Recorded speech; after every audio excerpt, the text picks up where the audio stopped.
So we got news coming in from Eddie Hearn that Jack Catterall next opponent could possibly be a guy like Teofimo Lopez that they're interested in at 140, knowing that he has a belt and everything else still available, has done past business with. But also, Devin Haney's a guy that could fall in that category. I feel like Devin Haney is a very good option for a Teofimo Lopez fight as well as a Jack Catterall. So that's the guy that if I was Jack Catterall, I'd be trying to go after the guys that Teofimo should be fighting or possibly could. But Teofimo Lopez is a good option as well if you want to make a name for yourself right now and step up the ladder. But it's not going to be the same as fighting the other guys at 140. Teofimo Lopez is a big name still at 140, but he's not going to guarantee that you be on your first pay-per-view after facing him. So it's not a guarantee. Well, if I get in the ring with Teofimo Lopez, then it's possible that I can get in the ring and make top dollar. That's just not a guarantee. But you will be able to venture out and do some other things that you wouldn't be able to do with your own promotional company, certain fights. So that is an option, man. It's always good to have different options when you're dealing with the sport of boxing and these promoters. It just look at the way Turkey Al-Sheikh has done things. If it wasn't for the way he's doing things, a lot of people wouldn't be able to flourish and enjoy certain aspects about boxing.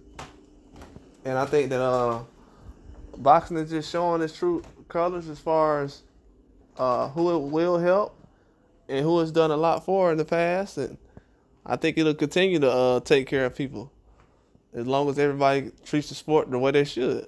A lot of guys try to step on the sport and don't really give back to it. But a lot of these guys like Teofimo, Devin Haney, Catterall, they've been carrying the divisions they've been in. So that's just the best options. Who else? The other guys like Paro, he's a new champion with Hitchens. Has to get past that situation. I've seen we already try to make fights. Now, one thing I will say, and this might not make sense, but it's a lot of new champions people have been trying to make fights with. And I have no problem with that. But my only issue is these guys are new champions.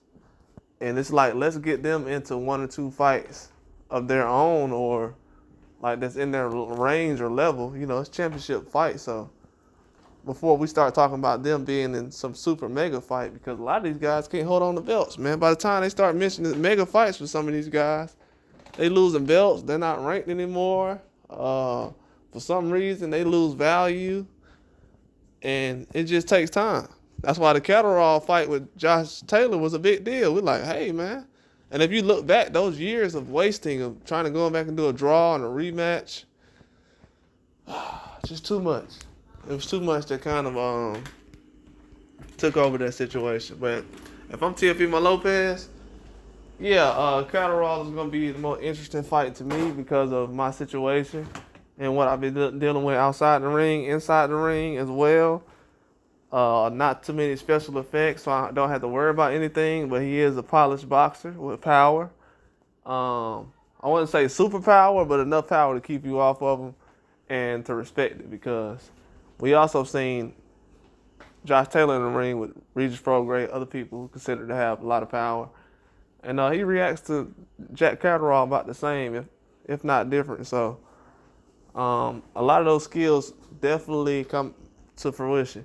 And Jack Catterall is somebody I was very high up on, even after the Josh Taylor fight, the first one. I was still high up on him.